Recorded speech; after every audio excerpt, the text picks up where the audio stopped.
अस्सलाम वालेकुम।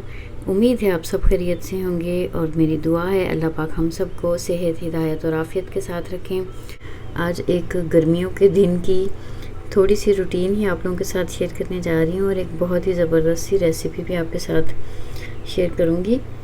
और गर्मी यहाँ टोरंटो में हमारे लिहाज से तो काफ़ी गर्मी हो गई है। सबसे पहले तो आपको ये दिखाऊँ, ये देखें, ये हम यहाँ पे ऐसे डोनेशन बॉक्सेस लगे हुए होते हैं, तो जहाँ पे फिर ऐसे कपड़े हमारे जो मतलब अभी ऐसे होते हैं कि इस्तेमाल किए जा सकें, तो उनको फिर ऐसे डोनेशन में यहाँ पे लोग छोड़ जाते हैं। और दूसरा मैंने आपको लास्ट टाइम बताया था, जैसे हमें भी कुछ फ़र्नीचर अगर या कुछ ऐसी चीज़ें जो एक्स्ट्रा सामान होता है वो डिस्कार्ड वगैरह करना होता है जब, तो उसके लिए भी ये देखें, जैसे बिल्डिंग में बाहर ये ऐसे बड़े बड़े से कंटेनर जो बिन्स हैं ये होते हैं, फिर जब ट्रैश वाले आते हैं वो फिर यहाँ से इन चीज़ों को ले जाते हैं। तो समर में यहाँ पे टेम्परेचर जो टोरंटो का अगर मैं बात करूँ तो मैक्सिमम जो है ना वो 30 तक जाता है। इन दिनों में 24, 25 अभी ऐसा चल रहा है। और लेकिन चूँकि इतनी ठंड के बाद गर्मी ऐसे आती है तो वो इतना टेम्परेचर भी हमें काफ़ी ज़्यादा लग रहा होता है।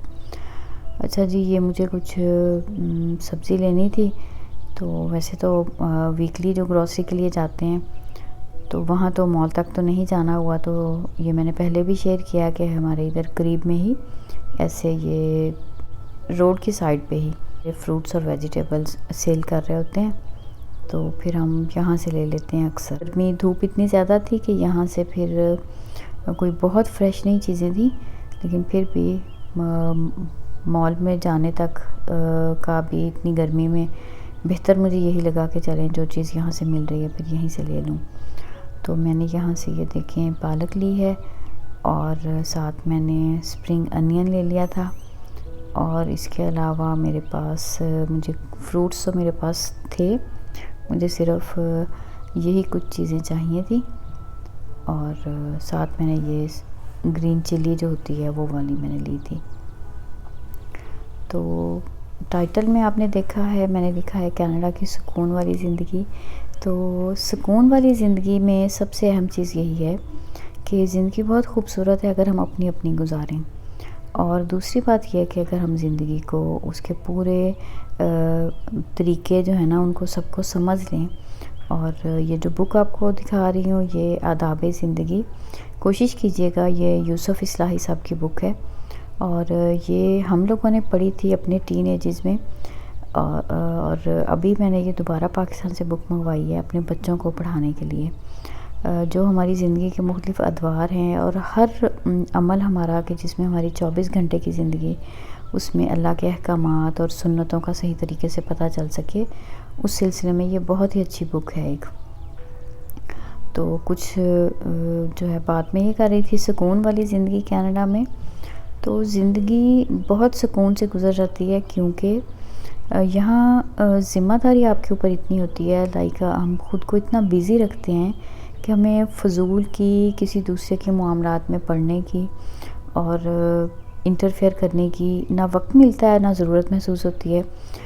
और इस तरह ना इंसान बहुत सी बुराइयों से, लड़ाई झगड़ों से और तरह तरह की बातों से, ख़ास तौर पे फैमिली इश्यूज़ से बहुत ज़्यादा बच जाता है। यहाँ की ज़िंदगी, यहाँ का लाइफ़स्टाइल ऐसा है कि आप कुछ भी कर रहे हो, जैसे लिबास की बात ही ले लें तो कोई आपको ये नहीं कहेगा कि आपने आउट ऑफ फैशन जो है वो कपड़े पहने हुए हैं, ईद आई है या शादी है तो आप ये कैसी ड्रेसिंग करके आ गए हैं। तो इस किस्म की चीज़ें जो है ना, आपका अपना रहन सहन, जब तक कि आप खुद कंफर्टेबल हैं, इन चीज़ों से यहाँ पे कोई फ़र्क नहीं पड़ता।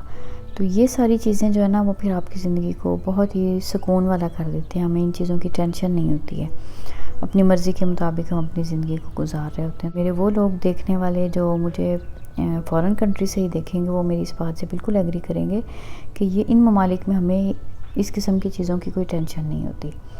तो अगर हम अपनी ज़िंदगी को सिर्फ़ अपनी ज़िंदगी को ही गुजारें, दूसरों को की कोई फ़िक्र ही ना हो, ना खुद किसी की ज़िंदगी में दखल दें, ना कोई हमारी ज़िंदगी में इंटरफेयर करे, तो फिर ज़ाहिर सी बात है ज़िंदगी आपकी सुकून के साथ ही गुजरेगी ना। चलें जी, थोड़ी सी बात करते हैं रेसिपी की।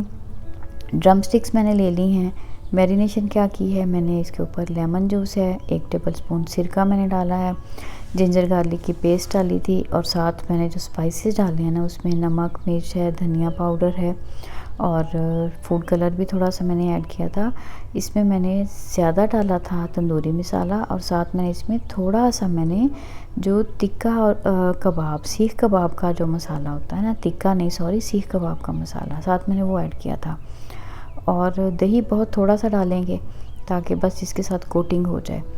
और फिर इसको ओवरनाइट मैंने मैरिनेट किया था, और नेक्स्ट डे जब बनाना था फिर मैंने, आपने देखा, थोड़ा सा ऑयल डाल के इसको मैंने 2 पॉट्स में रखा था ताकि ये अच्छे से कुक हो जाए। कवर कर दिया था ऊपर से ताकि साथ साथ थोड़ा सा स्टीम में भी कुक हो जाए, और मीडियम हीट पे मैंने इनको बना लिया था। एक साइड को अच्छा कलर अब आ गया था तो फिर मैंने साइड चेंज की, और फिर मैंने इनके अंदर वेजेस डाल दिए थे, जो पोटैटो वेजेस, जो थोड़ा सा मैरिनेशन का मेरा थोड़ा मसाला था वो भी कोटिंग हो गई थी उसके ऊपर। अब जब ये दोनों साइड से कुक हो गया तो फिर मैंने इसके अंदर अनियन के स्लाइसेस ऐड कर दिए, और दूसरे पॉट में मैंने इसके अंदर डाल दिया था गार्लिक देखिए मैंने इसको चॉप किया था, और ये क्वांटिटी इसकी थोड़ी सी ज़्यादा थी। ये ऐसे अनियन और गार्लिक दोनों ही बड़े ही अच्छे और टेस्ट आपको लगेगा, आप इसको ट्राई कीजिएगा। हम जो रूटीन में आलू गोश्त बना रहे होते हैं ना, उस ग्रेवी टाइप सालन्स की बजाय आप ये ड्राई सा इस तरह का बना के देखिएगा, बहुत मज़ा आएगा आपको। ब्रोकली मैंने स्टीम कर ली थी साथ ही, और तो जब ये प्याज भी और जो मैंने इसमें गार्लिक डाला था, जब ये अच्छे से कुक हो चुके थे ना, तो कैरामलाइज जैसे कह लें इस मसाले में बन चुके थे, साथ ही ये चिकन भी बहुत अच्छे से मेरी डन हो गई है। तो उस वक्त फिर मैंने इस सारे को एक ही पॉट में कर दिया था। अच्छा, इसको मैंने तो वो कोयले को गर्म करके उसका स्मोक नहीं दिया, अगर आप इसमें वो भी करें ना तो उसका फ्लेवर भी बहुत अच्छा होगा। ये ट्राई ज़रूर कीजिएगा क्योंकि ये थोड़ी डिफरेंट सी थी। एक तो मैंने इसमें मैरिनेशन में 2 मसाले मिक्स कर दिए थे, तंदूरी मसाला और साथ सीख कबाब का मसाला, और दूसरा ये था कि बजाय आलू गोश्त का हम वैसे सालन बनाए, ये थोड़ा सा ड्राई मैंने इस तरह से बनाया था, और आलू इसके साथ, आलू का कॉम्बिनेशन बहुत मज़े का लगा। और जो सैलड अलग से बनाना था वही मैंने, वो भी वेजिस जो थी, टोमेटोज़ और अनियन, गार्लिक और साथ ब्रोकली, वो भी मैंने इसके अंदर ऐसे ऐड कर दी थी। तो ये बहुत मज़े की बनी थी, ट्राई कीजिएगा, मुझे यकीन है आपको भी अच्छी लगेगी। तो मेरी वीडियोज़ देखने का बहुत शुक्रिया आप सबका, इस उम्मीद पर कि आपको मेरी वीडियोस अच्छी लगती हैं, तो आप फिर मुझे फ़ीडबैक भी दीजिएगा। मिलते हैं अगली किसी वीडियो में, तब तक के लिए अल्लाह हाफ़िज़।